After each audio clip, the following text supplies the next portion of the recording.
Kalau kita bicara sholat kita saja, antum sholat berapa lama kita sholat? 10 menit. Oke lah, kita pakai kacamata Nabi Shallallahu Alaihi Wasallam.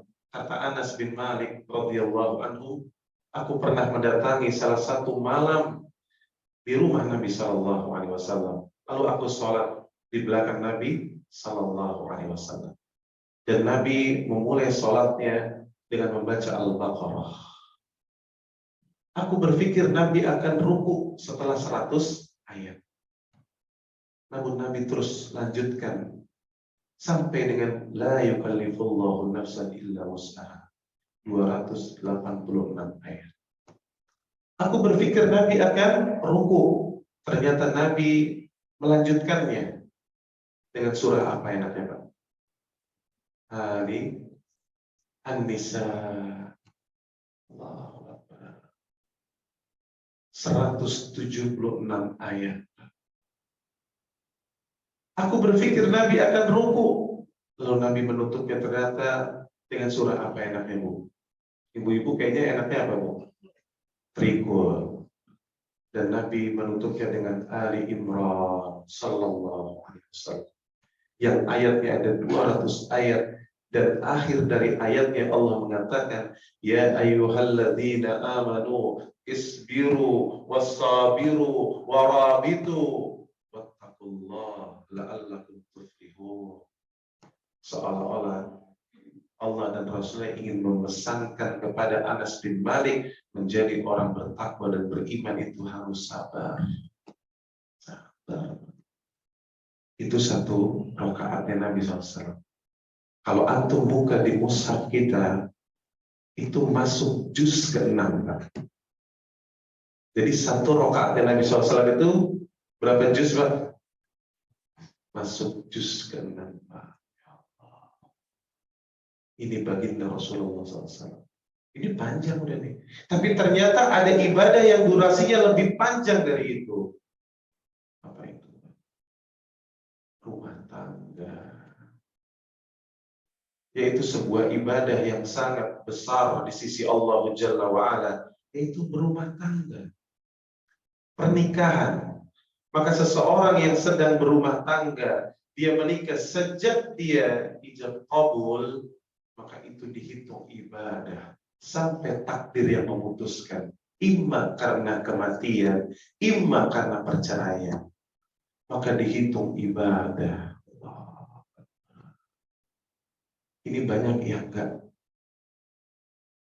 betul-betul memahami sedalam ini, Pak. Jadi berpikir pernikahan itu hanya 2 jam tadi itu, habis ijab qabul, terus walimahan, setelah itu atas nama cinta, kan gitu ya. Padahal nggak begitu, itu ibadah.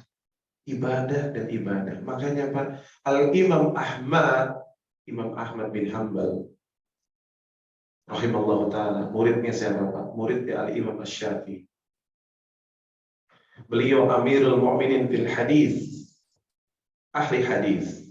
Bahkan Imam Syafi'i mengatakan bahwa engkau ya Ahmad lebih alim daripada aku tentang perkara hadis. Kalau engkau mendapati hadis sahih, kabarkan kepadaku agar aku berhukum dengannya. Dan Imam Ahmad ini, Pak, Allah takdirkan istrinya wafat, ya, Pak.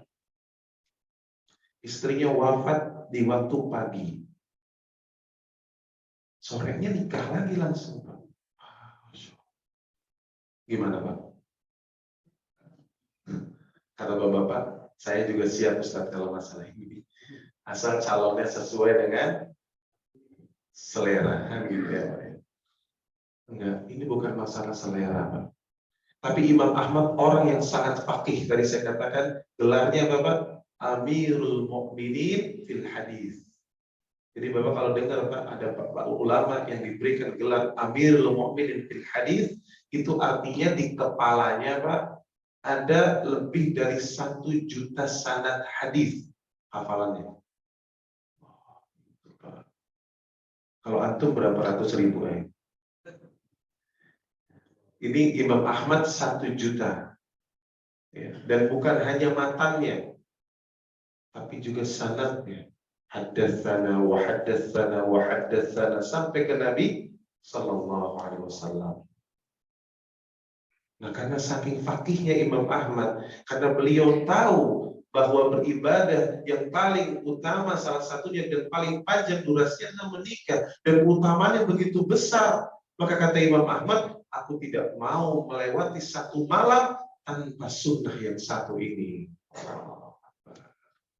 Lihat, Pak. Ya. Makanya perintah Allah ketika masalah kita menikahi saja, apa kata Allah? Ma tabalakum minan nisa masna wa thulatha wa ruba. Nikahilah wanita yang kalian sukai. Pertama berapa, Pak?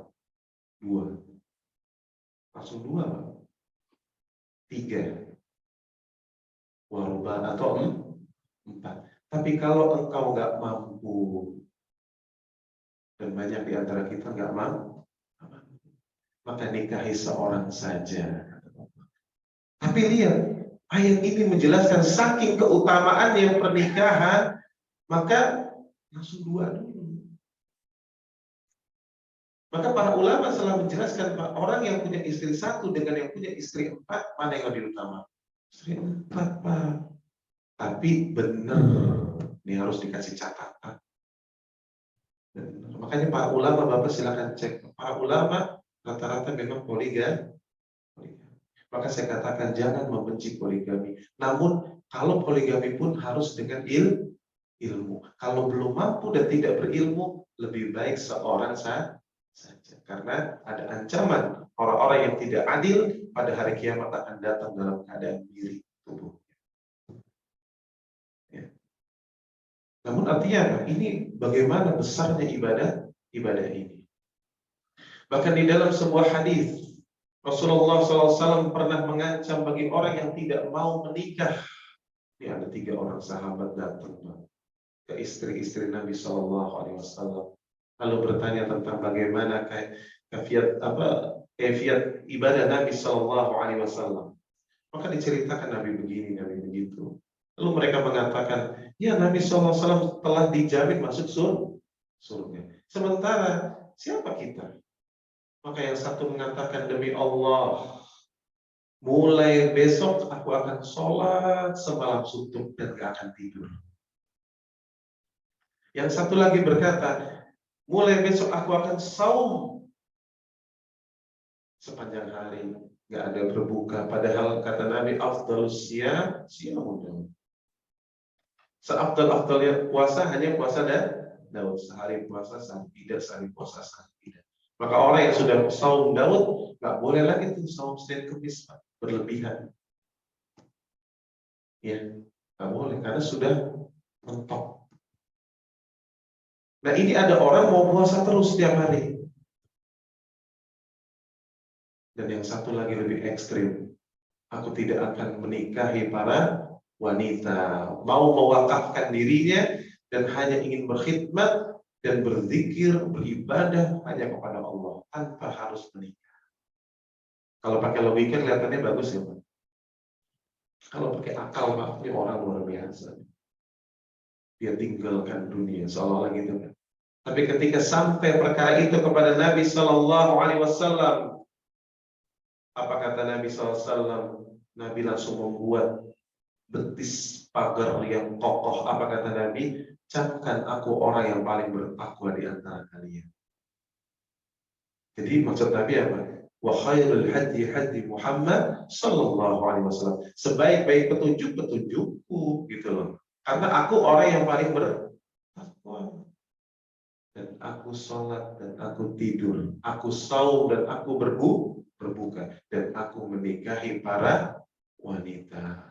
Siapa yang tidak menyukai sunnahku, yang tidak mau mengikuti gaya hidupku, maka dia bukan bagian dariku. Allah. Jadi orang yang nggak mau menikah, Pak, justru dicela. Ya. Maka jangan sampai ada orang, Pak, nggak menikah, karena ini ibadah yang sangat luar biasa. Ya. Ibadah yang sangat besar. Ya. Disebutkan lagi di dalam hadis Al-Baihaqi, ya, Kata Nabi Shallallahu Alaihi Wasallam, "Idza tazawwaja 'abdu faqad kamala nasfadi." Kata Nabi SAW, jika seseorang menikah, maka sungguh dia telah menyempurnakan separuh dari agamanya. Karena separuh. Kenapa? Bagaimana tidak? Karena dengan menikah, Pak, seseorang berumah tangga, maka dia ada tempat untuk melampiaskan syahwatnya. Dan syahwat ini apabila tidak ditempatkan kepada tempatnya, bersiap-siap akan terjadi kerusakan yang besar. Tidak bisa. Kebutuhan biologis sama seperti seorang makan. Dan Islam mengajarkan seseorang agar dia keluar dari mudarat yang besar. Maka wajib seseorang untuk menikah. Maka rumah tangga kita adalah sesuatu ibadah yang sangat besar di sisi Allah Jalla wa'ala.